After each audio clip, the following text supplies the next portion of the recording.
Para platicar, abundar de ello, saludamos en la línea telefónica al maestro Alfredo Figueroa. Él es profesor de la Universidad Autónoma de México, activista y exconsejero del Instituto Nacional Electoral. Muy buenas tardes, maestro. Gracias por estar con nosotros.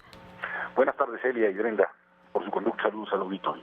Muchísimas gracias. Si nos puede abundar un poquito más de dónde surge esta iniciativa Yo Sí Quiero Contrapesos y, por supuesto, cuáles son los objetivos, los alcances de este grupo que se conforma. Bueno, mire, surge de la conversación entre personas que pensamos distinto, a muchos y muchas de nosotros y de nosotras, y la preocupación y una coincidencia vinculada a que es muy importante la defensa de la pluralidad en México, de las diversas opiniones y opciones que el país ha tenido y ha venido construyendo a lo largo del tiempo.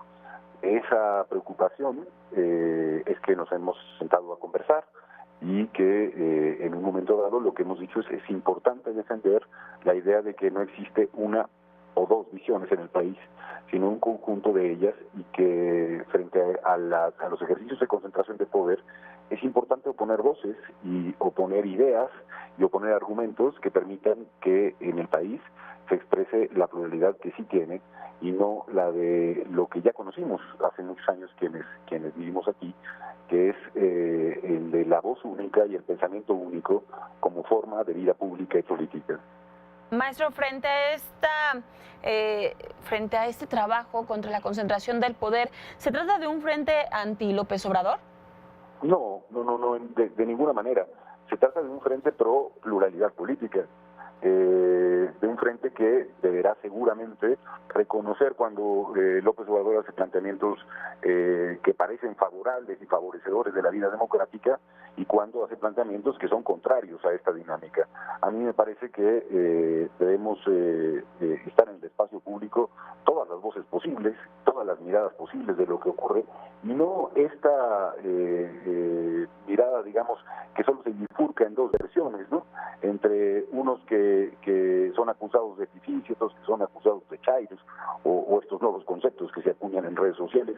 No, la cosa es mucho más amplia y diversa, afortunadamente, y existen luchas democráticas muy importantes en muy diversos espacios que me parece que deben ser defendidas.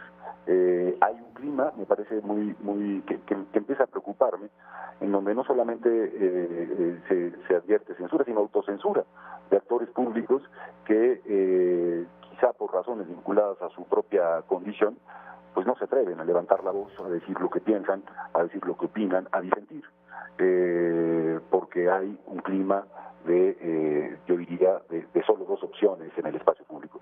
Entonces, pues mire, surge de una conversación que ni siquiera es un grupo que tenga nombre, es un grupo de gentes que se han sentado a conversar y que han hecho público eso, la defensa de la pluralidad política en México.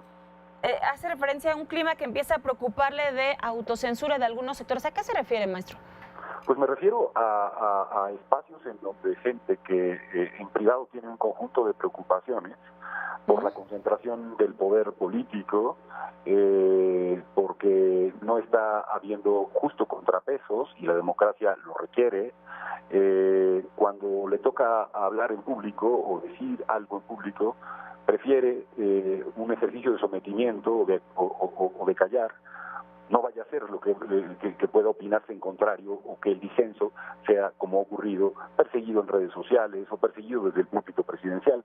Hay una preocupación. Yo no creo que exista un proceso de censura de parte del gobierno, pero sí veo un proceso que empieza a preocuparme mucho, que es el de autocensura. He visto, por ejemplo, por citar solo un ejemplo, a la comisionada de la Comisión de Competencia Económica opinar sobre un proceso de licitación, y la reacción que ha recibido es que desde el Senado de la República los integrantes del grupo parlamentario mayoritario de Morena la van a llamar a comparecer por dar una opinión sobre un proceso licitatorio.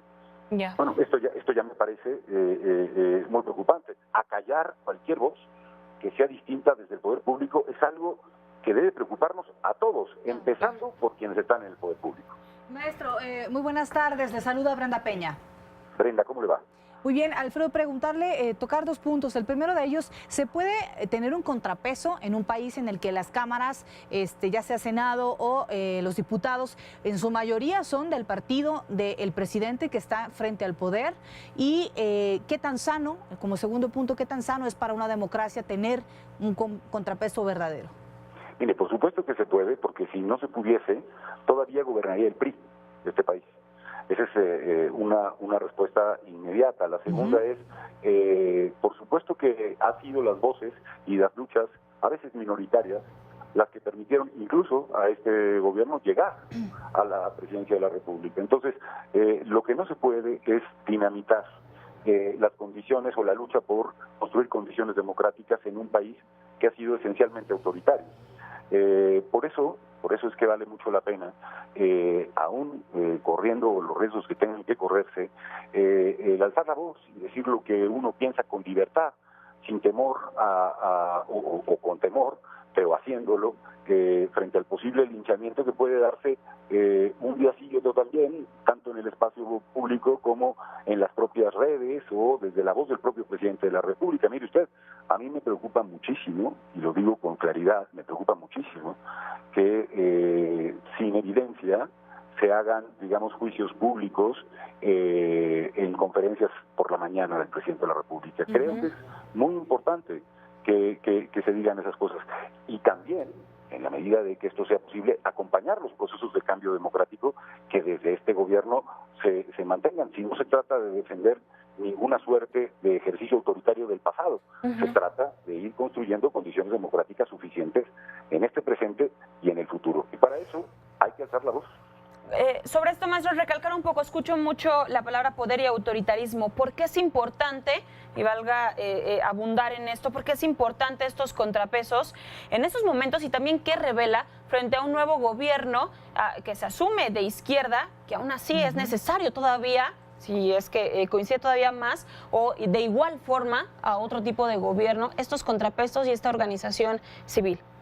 Mire, las democracias viven de las visiones diferentes, las reconocen y son posibles los ejercicios de pluralidad. La democracia pone en competencia distintas visiones y versiones de la vida, eso es fundamental.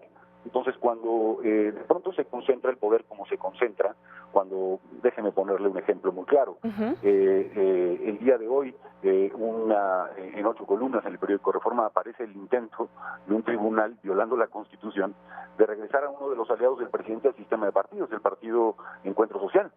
Si no hay autonomía de los poderes, si no hay órganos autónomos, si no hay voces, si no hay contrapesos, si no hay medios de comunicación que hagan crítica, lo que aparece es una visión única del mundo. Y vivimos en un país que tiene muchas visiones y versiones del mundo. Una la que hoy gobierna y otras tantas que están en el espacio público. Bueno, la democracia se trata de eso. Se trata de no aplastar al diferente, de escucharlo y de criticarlo y de debatir con él, por supuesto. Claro. Pero no de su aplastamiento y no de ejercicios que lindan más en el México de los 70s que en el México que tendría que construir condiciones de pluralidad, tolerancia y libertad en el ciclo en el que nos encontramos. Claro. Finalmente, maestro, ¿cuál es la agenda a corto, mediano plazo para esta iniciativa para Yo Sí Quiero Contrapesos?